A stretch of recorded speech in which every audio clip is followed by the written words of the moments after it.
"You're nothing but a cursed mistake, Seraphina. Your mother was a traitor, and you carry that same tainted blood." The words echoed through the stone chamber as another bucket of freezing water splashed across her face. Seraphina Blackwood gasped, choking on the sudden deluge, her entire body convulsing from the cold. The chains around her wrists bit deeper into her raw flesh, the silver burning her skin with that familiar, excruciating sting that never seemed to fade. "Please," she whispered, her voice barely audible. "I've done nothing wrong." The guard, a heavy-set woman named Mordain, with cruel eyes and a perpetual sneer, laughed harshly. "Nothing wrong? Your very existence is wrong, half-breed. You should have died with your whore mother 20 years ago when she betrayed the Silver Moon Pack." Seraphina squeezed her eyes shut, trying to block out the words, trying to find that quiet place in her mind where the pain couldn't reach. But the dungeon offered no escape. The forgotten cells beneath the old eastern tower of the Silver Moon Palace had become her entire world for the past 3 months. Before that, she'd at least had the servants' quarters, a thin mattress on the floor, and the occasional kind word from the kitchen staff. But when the Alpha King's brother, Vexon, had discovered her trying to access the restricted section of the palace library, everything had changed. He'd accused her of espionage, of trying to steal pack secrets to sell to their enemies.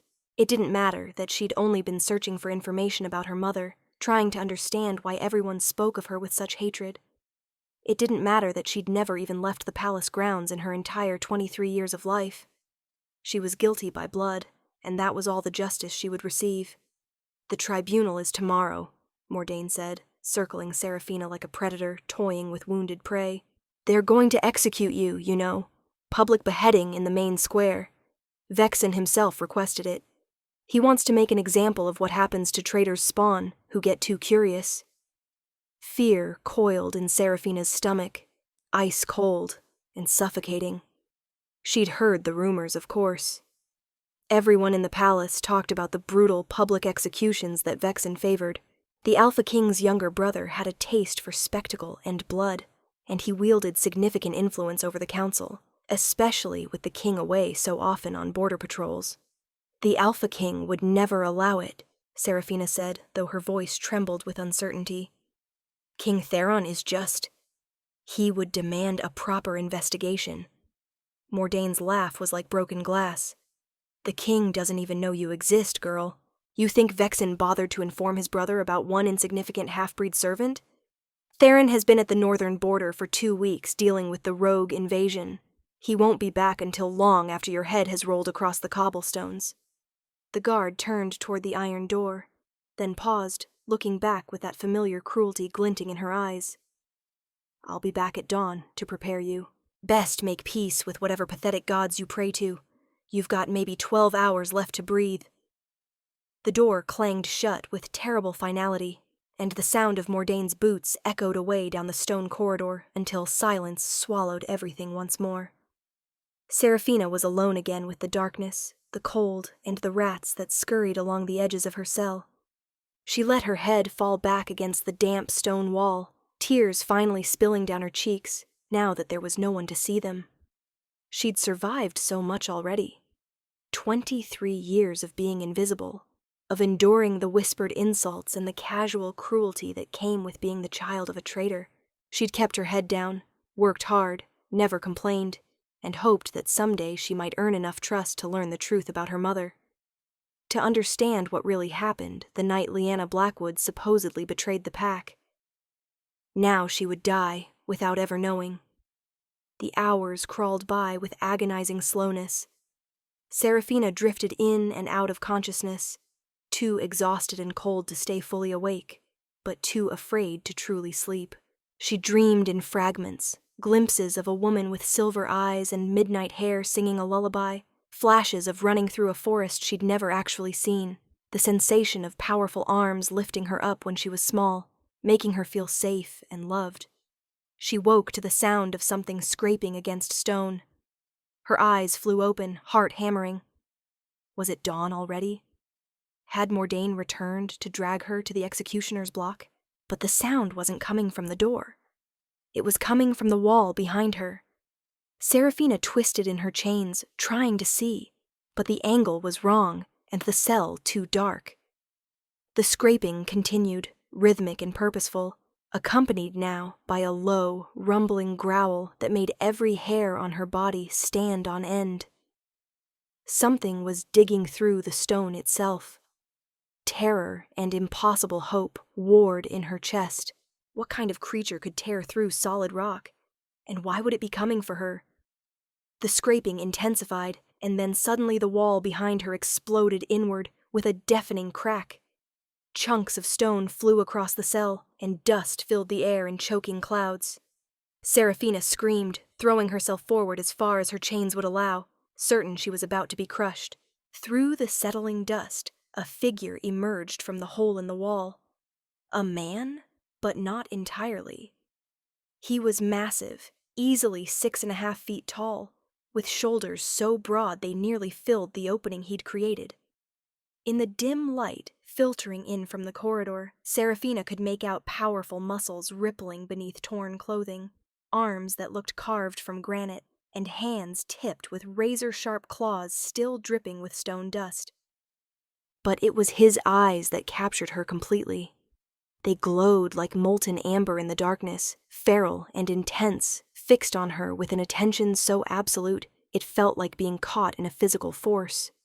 His face was devastatingly handsome despite its fierce expression. Strong jaw shadowed with stubble, high cheekbones, and a straight nose above lips pulled back to reveal elongated canines. Dark hair fell in tousled waves across his forehead, and atop his head, wolf ears stood erect, swiveling to catch every sound. This was no ordinary shifter. The raw power emanating from him was suffocating, primal, ancient. She knew without being told that she was looking at an alpha, and not just any alpha. "You," he growled, his voice resonating with barely controlled fury and something else she couldn't name. "What is your name?" Seraphina couldn't find her voice. Her entire body trembled, caught between terror and something else entirely. Something that made her wolf. The weak, suppressed half of herself she'd always tried to hide suddenly surged to attention for the first time in her life. The man, the alpha, took a step forward, and she flinched instinctively. His glowing eyes tracked the movement, then shifted to the chains binding her wrists. His lips pulled back further, a snarl of pure rage rumbling from his chest. "Who did this to you?" Each word was carefully enunciated, as though he was fighting to maintain control of his human speech. "Who dared to chain you in silver and leave you in this forsaken place?"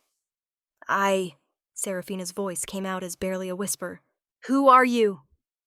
He moved forward in a blur of speed, crossing the cell in an instant and dropped to one knee in front of her. This close, she could see every detail of his face, could feel the heat radiating from his body like a furnace, could smell cedar and smoke and something wild that made her head spin.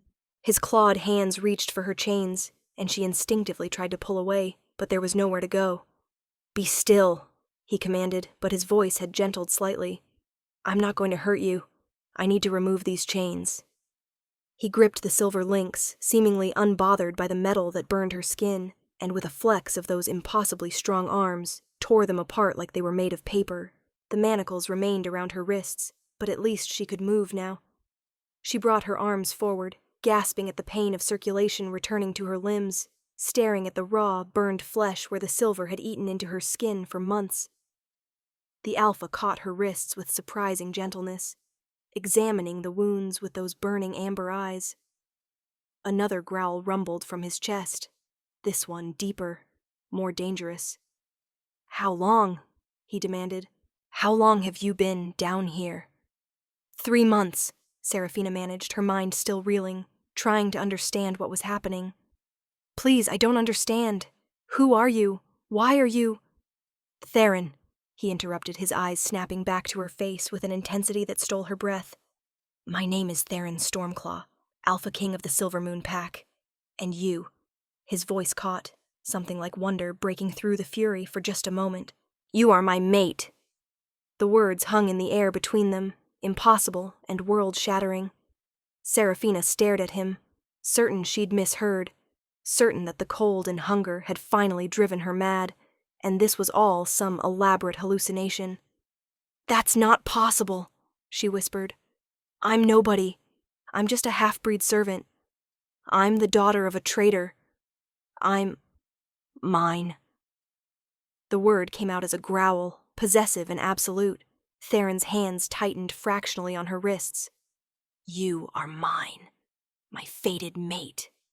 I've been searching for you for 10 years, and I find you here, chained in silver in a dungeon I didn't even know existed beneath my own palace."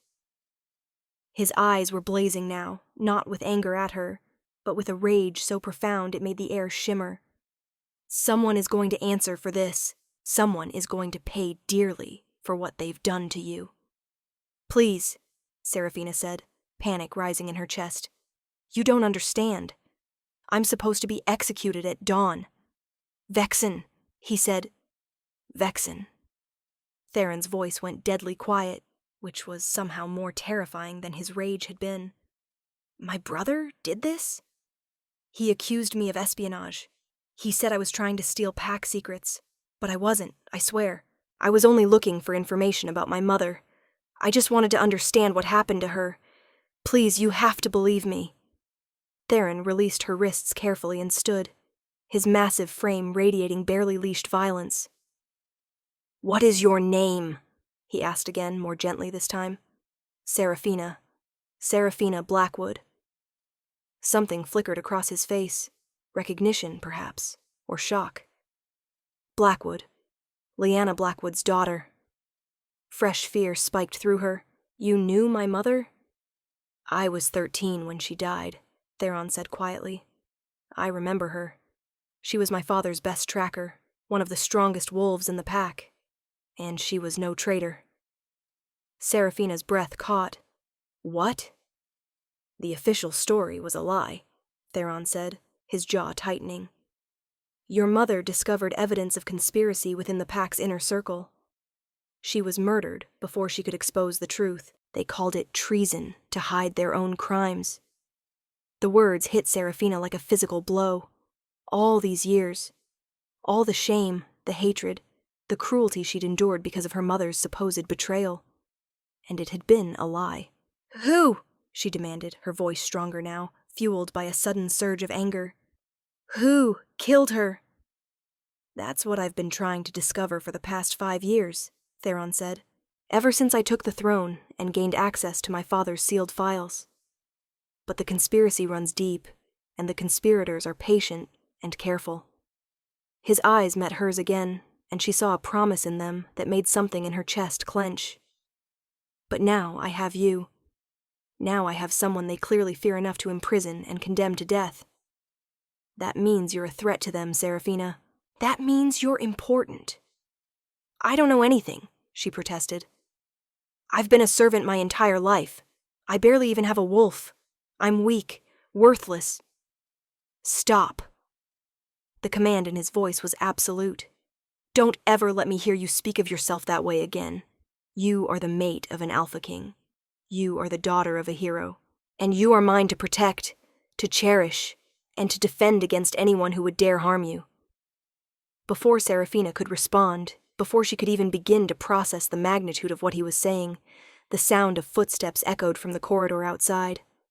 Multiple sets of boots moving quickly. Theron's head snapped toward the door, ears pricking forward, lips pulling back in a snarl. "They're coming for you." "It's dawn," Seraphina whispered, terror flooding back. "They're coming to take me to the execution." "No," Theron said simply. "They're not." He moved to stand between her and the door, his body a wall of muscle and barely contained violence. The footsteps grew louder, and then the iron door flew open with a clang. Mordain stood in the doorway, flanked by 4 guards in the dark leather armor of the palace enforcement unit. She held a set of larger chains in her hands, clearly meant to transport a prisoner, but she froze when she saw Theron standing in the center of the cell. "Alpha King," she gasped, her face going white. "We didn't know. We weren't informed." Clearly, Theron said, his voice like ice. "Tell me, Mordain, by whose authority was this woman imprisoned?" The guard's eyes darted to Seraphina, then back to Theron. "Lord Vexen, your majesty. She was caught attempting to access restricted areas of the palace library.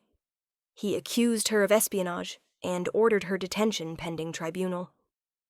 And when was I informed of this accusation and detention?" Mordain swallowed hard. Lord Vexen said he would inform you personally, your majesty." "Strange," Theron said softly, "because I've been back in the palace for less than an hour, and this is the first I'm hearing of it. In fact, I only discovered this dungeon existed because my wolf led me here." The significance of that hung heavy in the air. Every shifter present understood what it meant when an alpha's wolf took control and led them somewhere with desperate urgency. It meant a mate bond, the sacred connection that superseded all other laws and loyalties. "Your Majesty," one of the other guards ventured carefully, "we were only following orders. We meant no disrespect to you or to my mate," Theron finished coldly. "The woman you've been holding in silver chains for 3 months is my fated mate. The woman you were coming to drag to execution is the future queen of the Silver Moon Pack." The silence that followed was absolute. Seraphina could hear her own heartbeat, could feel the weight of every eye in the corridor suddenly fixed on her in shock and disbelief. "That's impossible," Mordain whispered. "She's just a half-breed. She's Lyanna Blackwood's bastard daughter. She can't be." The growl that erupted from Theron was so deep, so primal, that it shook dust from the ceiling. His form seemed to expand, muscles bulging, claws extending further, his eyes blazing with gold fire. The guards stumbled backward, their own wolves cowering in instinctive submission to the overwhelming power of their Alpha King's rage. "You will never," Theron snarled, his voice barely human now, "speak of her that way again. You will address her as your highness, or you will lose your tongue. Do you understand me?" "Yes, Alpha King," Mordain gasped, dropping to one knee, her entire body trembling. "Forgive me. I didn't know. I didn't understand." "Where is my brother?" "Lord Vexen is in the council chambers, your majesty. He's preparing for the tribunal." "How convenient," Theron said, regaining a measure of control, though his claws remained extended, and his eyes still glowed with that fierce, golden light. "He must have been so certain I wouldn't return in time." He turned back to Seraphina, and the change in his demeanor was striking. The rage was still there, simmering beneath the surface, but his expression softened as he looked at her. He moved forward and, before she could protest, swept her up into his arms as though she weighed nothing. Seraphina gasped, instinctively wrapping her arms around his neck for balance. The heat of his body was overwhelming, seeping into her cold, stiffened limbs, and despite everything, despite her confusion and fear, she felt something in her chest click into place. Her wolf, that weak, suppressed part of herself, suddenly surged forward with a feeling of rightness so powerful it brought tears to her eyes. "Hold on to me," Theron murmured, his face close to hers. "I've got you now. You're safe." He strode through the doorway, forcing the guards to scramble out of his way. The corridor beyond was narrow and dark, carved from ancient stone that predated the current palace structure. Seraphina had never seen this part of the building before, despite living her entire life within these walls. "How did you find me?" she asked quietly, as Theron carried her through the twisting passages, his sure steps never faltering despite the darkness. "I returned from the northern border late last night," he said. "I was exhausted, ready to sleep for a week. But then my wolf wouldn't settle. He was restless, agitated, pulling at me. I've never felt anything like it. Finally, I let him surface, let him take control. He led me straight through the palace, down into sections I didn't even know existed, until we reached that wall.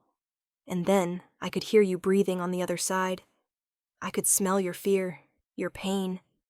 My wolf wouldn't allow anything to stand between us and you, so we tore through the stone itself. Seraphina stared at his profile, at the sharp lines of his jaw, and the intensity in his eyes as he navigated them through the darkness. But why?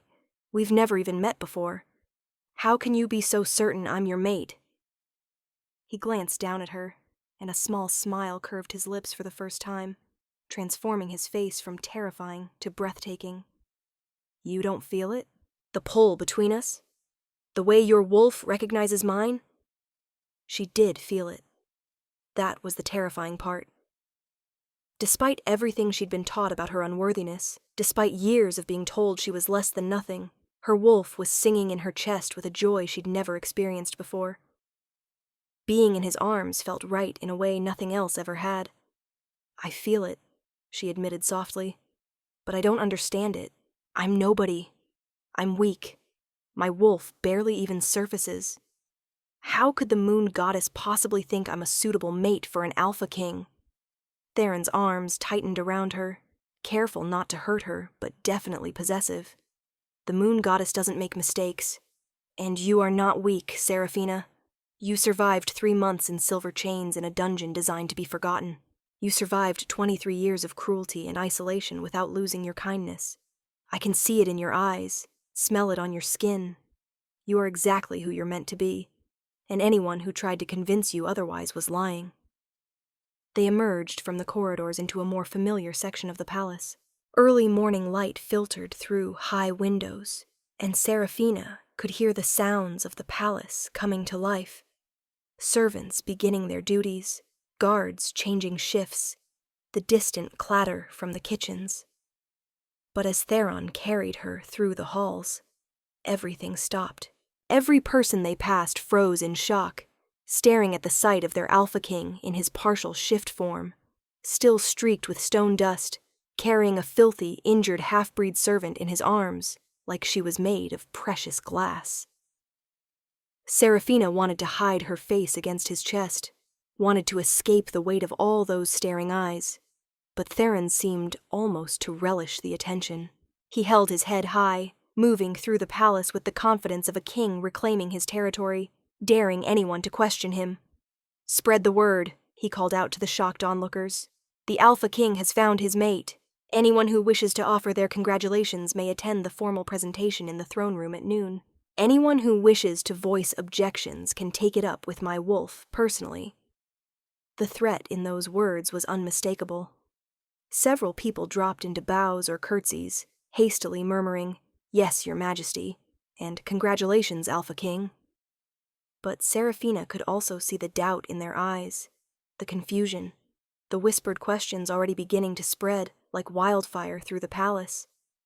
They didn't understand. They couldn't comprehend how someone like her could possibly be chosen for someone like him. She wasn't sure she understood it either. Theron carried her up a grand staircase to the royal wing of the palace, a section she'd never been allowed to enter before. The corridors here were wide and bright, decorated with tapestries and paintings, lit by windows that let in streams of morning sunlight.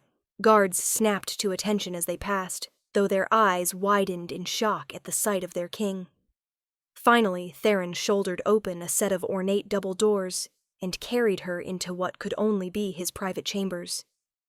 The room was enormous, dominated by a massive bed draped in dark blue silk, with sitting areas arranged near a fireplace and tall windows overlooking the palace grounds.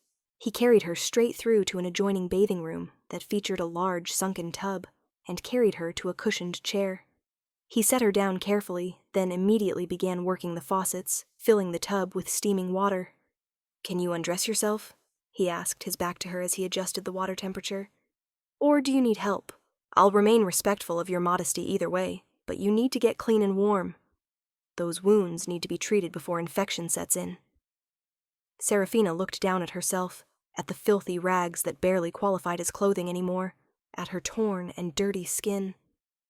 The thought of being clean, of warm water, was almost overwhelming. "I can manage," she said softly. Theron nodded and moved toward the door. "I'll stand just outside. Call me when you're in the water, and I'll bring in medical supplies for your wrists." He left, pulling the door almost closed behind him but not latching it, and Serafina was alone for the first time since he'd exploded into her cell. She stood on shaking legs and slowly peeled away the remains of her clothing, wincing as fabric stuck to wounds and bruises she'd almost forgotten about. When she was finally naked, she caught sight of herself in the large mirror hanging above the marble counter and barely recognized the woman staring back. She'd always been thin, but now her ribs stood out sharply, her collarbones prominent beneath hollow cheeks. Her dark hair hung in matted tangles past her shoulders, and her silver eyes, her mother's eyes, she'd been told, looked enormous in her gaunt face. Bruises in various stages of healing mottled her pale skin, and the burns on her wrists from the silver manacles were angry and raw. She was hideous. How could Theron possibly want to claim her as his mate? "Stop thinking whatever you're thinking," his voice called from outside the door, startling her. "I can feel your distress through the bond." "You can feel my emotions?" she asked, alarmed. "Not clearly, not yet. But strong feelings come through. And right now, you're broadcasting pain and self-loathing. Stop it." Despite everything, a small smile tugged at her lips. "I'm sorry my emotions aren't to your liking, Your Majesty." There was a pause, and then she heard him chuckle. A warm, rich sound that did strange things to her insides. "Get in the bath before the water gets cold. And call me Theron. You're my mate, Serafina. You don't need to use titles when we're alone." She climbed into the tub carefully, gasping as the hot water enveloped her cold skin. It stung at first, especially where the worst wounds were, but as she sank deeper, the warmth began to seep into her bones, and she couldn't suppress a soft moan of relief. "I'm in," she called out. The door opened immediately, and Theron entered carrying a large wooden box. His eyes found her in the tub, and though she'd sunk as deep as possible, leaving only her head and shoulders above water, she still felt terribly exposed. But his gaze wasn't predatory or leering. It was concerned, clinical, focused on her injuries rather than her nakedness. He knelt beside the tub and opened the box, revealing an array of medical supplies, bandages, ointments, herbs, and tools she didn't recognize. He reached for her right wrist, lifting it gently from the water. "This is going to hurt," he warned. "The silver has poisoned your skin. I need to clean it properly before applying a healing salve. Can you be brave for me?" Serafina almost laughed at the question. She'd been brave for 23 years. What was a little more pain? "I can handle it," she said. He nodded and began to work, using a soft cloth to carefully clean away the dried blood and damaged skin.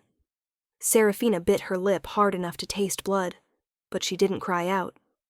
She watched his face instead, the intense concentration in his amber eyes, the gentle precision of his strong hands, the way his jaw tightened each time she flinched despite her efforts to stay still. "Tell me about yourself," he said as he worked, clearly trying to distract her. "What do you enjoy? What makes you happy?" The question caught her off guard. No one had ever asked her what made her happy before. I like the library," she said hesitantly. "When I was younger, one of the servants taught me to read. I used to sneak in during my free hours and read everything I could find. History, poetry, stories about other packs. It was like escaping into other worlds." "What's your favorite book?" "There's a collection of old legends about the first shifters. The one about the Moon Mother and how she blessed humanity with the gift of transformation. I used to read it over and over, imagining what it must have been like when our kind first learned to shift, when everything was new and magical." Theron smiled as he finished cleaning her right wrist and moved to her left. "I know that book. It was one of my favorites as well when I was young. My mother used to read it to me before bed." "Your mother was the Queen Luna, wasn't she?" Serafina asked. "I heard she died when you were still young. I'm sorry." His hands paused for just a moment, then continued their work. "I was 16. She'd been sick for a long time. My father never recovered from losing her. He became harder after she died, more focused on strength and power, less concerned with justice or compassion." "Is that why you're different?" The words slipped out before Serafina could stop them. "Sorry, that was too personal." No, Theron said. Ask me anything. We're mates, Seraphina. There should be no secrets between us. He finished cleaning her second wrist and reached for a jar of silvery ointment. And yes, losing her changed my perspective. It made me understand that power without compassion is just tyranny. When I took the throne 5 years ago, I swore I would be the kind of king she would have been proud of. Someone who protected the weak instead of exploiting them. Someone who sought truth instead of accepting convenient lies. He began applying the ointment to her burns, and Seraphina gasped as a cooling sensation immediately began to numb the pain. Whatever the salve was, it was incredibly potent. That's amazing, she breathed. What is it? A healing compound made by the pack's master herbalist. It's infused with my blood, which accelerates healing in members of my pack. For you, as my mate, the effect should be even stronger. These burns should be mostly healed within a few days instead of weeks. He wrapped her wrists carefully in soft bandages, then sat back on his heels, studying her face.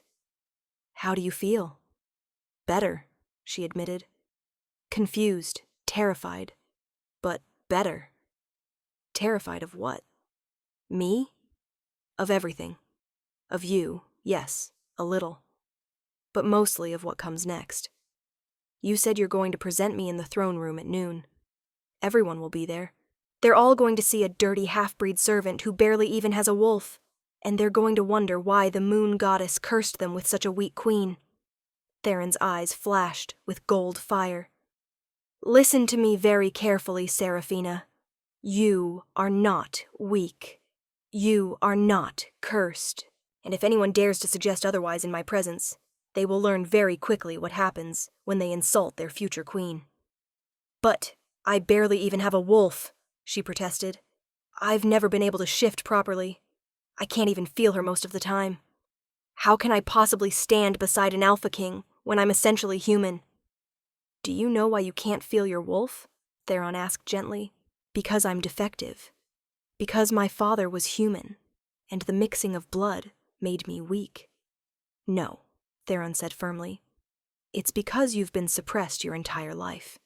Physically, emotionally, and spiritually. You've been starved, abused, and poisoned with silver. Your wolf has been forced into dormancy just so you could survive. But she's there, Seraphina. I can sense her, and she's stronger than you think. He reached out and placed his hand over her heart, his palm warm against her skin. Can you feel that? The pull between us? That's our wolves recognizing each other. That's your wolf reaching for mine, calling to him. She knows who we are to each other, even if your human mind doesn't fully accept it yet. Seraphina closed her eyes, focusing on the sensation of his hand on her skin, the heat of it, the way something in her chest seemed to expand toward his touch. And there, beneath her own heartbeat, she felt it, a presence she'd almost forgotten existed. Her wolf, weak but definitely there, stirring like someone waking from a long sleep. I feel her, she whispered, tears pricking her eyes. She's there. She's always been there, Theron said softly. And once we complete the mating bond, once you're properly fed and healed, once you're no longer living in fear and suppression, she'll emerge fully. You'll be able to shift. You'll discover the full extent of your power. I promise you this. Seraphina opened her eyes to find him watching her with an intensity that made her breath catch. Why are you being so kind to me? You don't even know me. I know you're my mate, he said simply. I know the moon goddess chose you for me, and I trust her judgment absolutely. Everything else we'll learn together. He stood, offering her his hand. Now let's get you out of that water before you turn into a prune.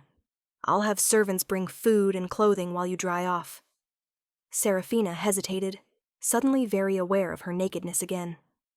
Theron seemed to understand. He turned his back, giving her privacy as she climbed from the tub and wrapped herself in the large, soft towel he'd left on the counter. I'm decent, she said quietly. He turned back and led her into the bedroom, where he gestured to the massive bed. Rest for a little while. I need to speak with my advisors and deal with my brother before the formal presentation, but I'll have guards posted outside the door to keep you safe, not to keep you prisoner. No one will harm you again. I swear it. What are you going to do to Vexen? She asked, anxiety threading through her voice. He's your brother. Theron's expression went cold. He imprisoned and tried to execute my mate. He kept your existence hidden from me deliberately. Those are crimes worthy of execution themselves, but because he is my brother, because he's still family despite everything, I'll show him mercy he doesn't deserve. He'll be stripped of his title and position on the council. He'll be exiled to the border territories where he can do no more harm. He'll hate me even more, Seraphina whispered. He'll never touch you again, Theron said with absolute certainty. I'll make sure of that. Now rest. I'll return in a few hours to prepare you for the presentation. He moved toward the door, then paused and looked back at her.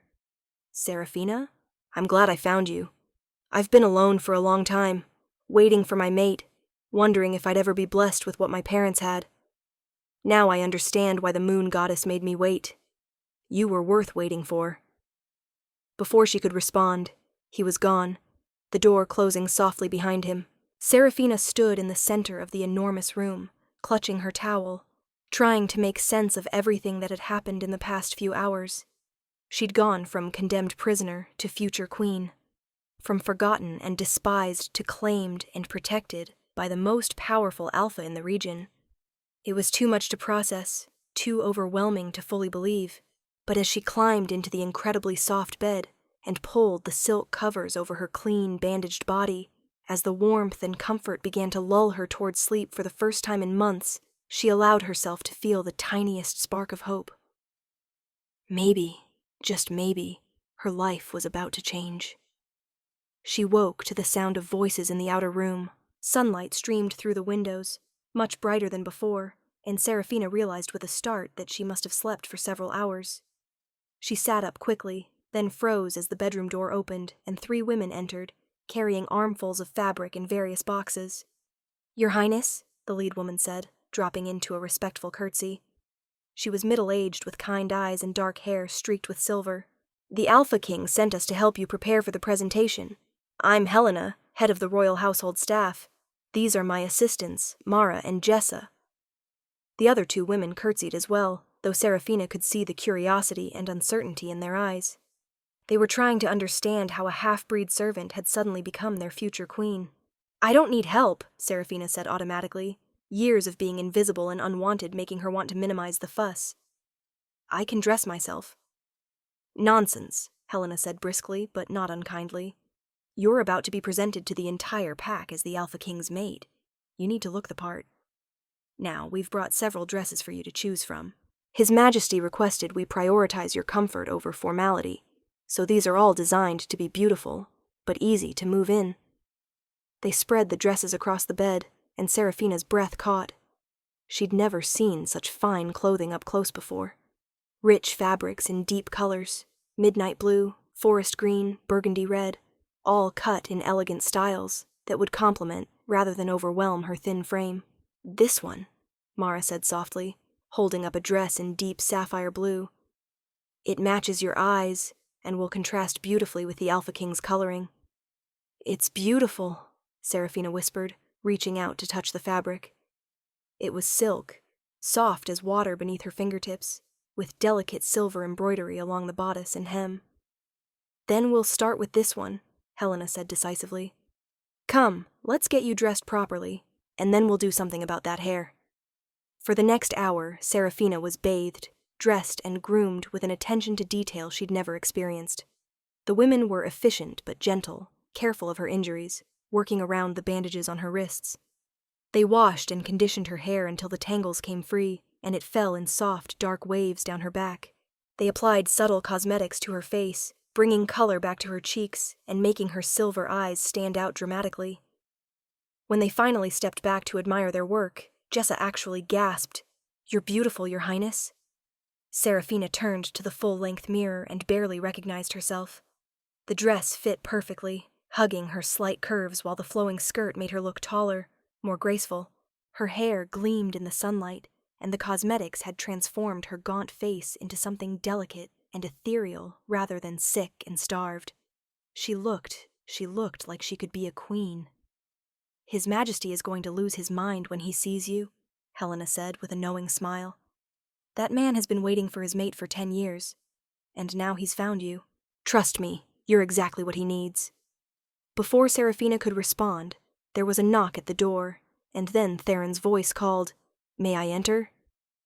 "Yes," Seraphina called back, her heart suddenly racing. The door opened, and Theron stepped through, and Seraphina's breath caught all over again.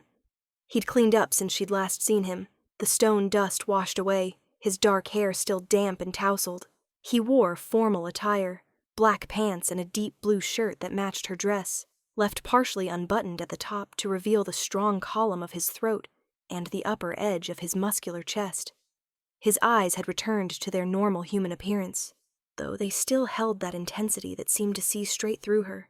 He stopped dead when he saw her, those amber eyes widening, and for a long moment he just stared. "Your Majesty," Helena ventured, "is everything satisfactory?" "Everyone out," Theron said without taking his eyes off Seraphina. "Now." The 3 women curtsied hastily and hurried from the room, pulling the door closed behind them. The moment they were gone, Theron crossed the space between them in 3 long strides and cupped Seraphina's face in his hands. "You're the most beautiful thing I've ever seen," he said, his voice rough with emotion. "I knew you would be. I could see it beneath the dirt and the fear. But seeing you like this, seeing you clean and safe and wearing my colors—" He broke off, shaking his head. "I want to cancel the presentation. I want to keep you here, hidden away where only I can see you, where no one else can look at you the way I'm looking at you right now." Seraphina's heart was hammering so hard, she was sure he could hear it. "That's not very kingly of you." A smile curved his lips. "No, it's not. It's possessive and primal and completely unreasonable. But that's what you do to me, Seraphina. You make my wolf come forward. You make me want to throw civilization aside and claim you in the most basic, fundamental way possible." Heat flooded Seraphina's face, and she knew she was blushing furiously. Theron's smile widened, and he leaned down, pressing his forehead to hers. "Don't worry," he murmured. "I have more self-control than that. I won't claim you until you're ready, until you want it as much as I do. But I need you to understand what you are to me. You're not just my mate. You're my missing piece. You're the person I've been incomplete without. And now that I've found you, I'm never letting you go." "I'm scared," Seraphina admitted. "I'm terrified of going down there and facing everyone. They all hate me. They all think I'm worthless." "Then we'll prove them wrong," Theron said firmly. "Together. You're stronger than you know, Seraphina, and you're no longer alone. I'll be beside you every step of the way." He straightened and offered her his arm. "Are you ready?" No, she wasn't ready at all. She would never be ready for this. But she placed her hand on his arm anyway and let him lead her toward the door. Because he'd asked her to be brave, and she'd been brave her entire life, she could be brave a little while longer. They walked through the palace together, and this time when people stared, Seraphina forced herself to keep her head high. She could feel Theron's strength beside her, could sense his absolute confidence, and she tried to borrow some of it for herself. The throne room doors loomed ahead, twice as tall as a man, and carved with intricate designs of wolves and moons. 2 guards stood at attention, and at Theron's nod, they pushed the massive doors open. The throne room was packed. Hundreds of people filled the space. Nobles in fine clothing, warriors in their formal armor, council members in their ceremonial robes, servants pressed against the back walls trying to catch a glimpse of what was happening. The noise of conversation died instantly as the doors opened and everyone turned to stare. Theron led Seraphina down the central aisle toward the raised platform at the far end, where 2 ornate thrones sat side by side. She could feel the weight of every eye on her, could hear the whispers starting up immediately. "That's her? That's the half-breed? She's so thin, So weak-looking. How could she possibly be the Alpha King's mate? This has to be a mistake. Seraphina's steps faltered, but Theron's arm tightened, keeping her moving forward. Ignore them, he murmured. They don't matter. Only we matter. They reached the platform and climbed the steps. But instead of taking his throne, Theron turned to face the assembled crowd, keeping Seraphina at his side. Thank you all for gathering on such short notice, he said, his voice carrying easily through the enormous room. I have an announcement that concerns the future of our pack. As you all know, I've been without a mate since taking the throne 5 years ago. The moon goddess has finally seen fit to bless me with my fated mate, and I present her to you now. Seraphina Blackwood, daughter of Lyanna Blackwood, has been chosen by the moon goddess herself to stand beside me as your Luna Queen. The whispers exploded into outright talking, shock and disbelief rippling through the crowd. But before anyone could voice an objection, another voice rang out from the side of the room. This is an outrage! Vexen strode forward through the crowd, his handsome face twisted with fury. He looked like a younger, slightly less powerful version of Theron. The same dark hair and strong features, but his eyes were cold gray instead of warm amber, and his expression held none of his brother's controlled strength. He looked wild, desperate. Brother, Vexen said, climbing the steps to stand on the platform. You can't be serious. This woman is a criminal. She's a half-breed with traitor's blood. She was sentenced to execution for espionage. She was imprisoned without my knowledge or consent, Theron said, his voice dangerously quiet. She was held in silver chains in a forgotten dungeon and scheduled for execution while I was conveniently away dealing with the rogue incursion. Tell me, brother, why would you work so hard to hide her existence from me? Why would you be so eager to execute a low-level servant accused of a minor infraction? Vexen's face flushed. She's dangerous. She was caught trying to access classified information. She was looking for information about her mother, Theron interrupted. A mother who was falsely accused of treason 20 years ago to cover up a conspiracy within this pack's leadership. A conspiracy I've been investigating for 5 years. And now, suddenly, this woman, the daughter of the murdered whistleblower, is being rushed to execution without trial or investigation. That's quite a coincidence, don't you think? The crowd had gone silent, everyone hanging on every word. Vexen's eyes darted around, calculating, and Seraphina could see the moment he realized he was trapped. You're choosing a half-breed over your own brother? Vexen demanded. Over your own blood? I'm choosing my mate, Theron said flatly, as any alpha worthy of the title would do. And I'm choosing justice over corruption, truth over convenient lies. You imprisoned and tried to execute the future Luna Queen of this pack. That, alone, would be grounds for execution. But because you are my brother, because I still remember the boy who used to spar with me in the training yards, I'm offering you mercy. He gestured, and 4 guards immediately stepped forward, surrounding Vexen. You are hereby stripped of your title and position on the council, Theron continued. You will be escorted to the border territories where you will serve out the rest of your days in exile. If you ever set foot in the heartland of this pack again, if you ever threaten my mate or my rule again, I will kill you myself. Do you understand? Vexen's face had gone white with rage, but he was smart enough to realize he had no options left. This isn't over, he hissed. The pack won't accept her. They'll never follow a weak half-breed queen. You're destroying everything our father built. Our father built a corrupt system that valued power over justice, Theron said. I'm building something better, and Seraphina will help me do it. She's stronger than you could ever comprehend, and she's worth 1,000 of you. He nodded to the guards. Get him out of my sight. They dragged Vexen away, his protests echoing through the throne room until the doors slammed shut behind him. Theron turned back to the crowd, his expression challenging anyone else to voice an objection. Does anyone else wish to question the moon goddess's choice? He asked. Does anyone else want to suggest that my mate is unworthy? Silence.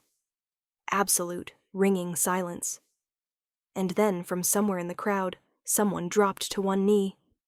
Then another person, then another, until the entire assembly was kneeling, heads bowed in submission and acceptance. "Rise," Theron commanded, "and welcome your future Luna Queen." The crowd rose, and this time, when they looked at Seraphina, there was respect in their eyes.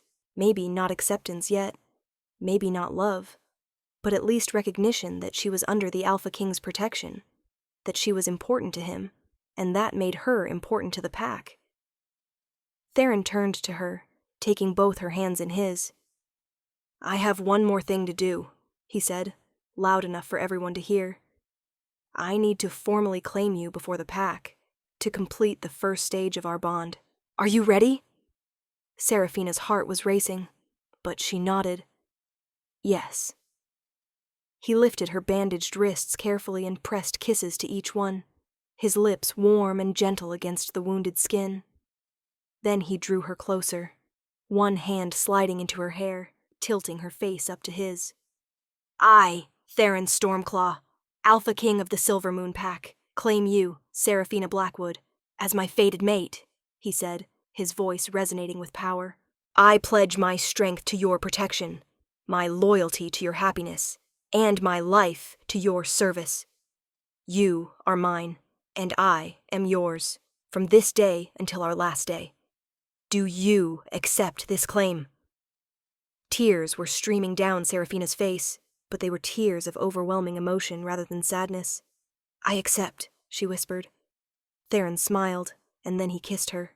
It was gentle and fierce at the same time, respectful, but claiming, a kiss that sealed their bond before the entire pack and made it undeniably real. When he finally pulled back, his eyes were glowing gold again, his wolf very close to the surface. "Mine," he growled softly, for her ears only. "Finally, mine." "Yours," Seraphina agreed, and felt something in her chest. The bond clicked fully into place with an almost audible snap. She gasped as warmth flooded through her body, and for the first time in her life, she could feel her wolf clearly. Not weak or suppressed, but there, present, reaching for Theron's wolf with desperate joy. The crowd erupted into applause and cheers, accepting what they'd just witnessed. But Seraphina barely heard them. She was lost in Theron's eyes, in the sensation of the bond between them, in the absolute certainty that her life had just changed completely and irrevocably. "Come," Theron murmured, leading her to the larger of the two thrones, and sitting down, then pulling her into his lap before she could protest. "This is where you belong, beside me, equal to me. Never doubt that again."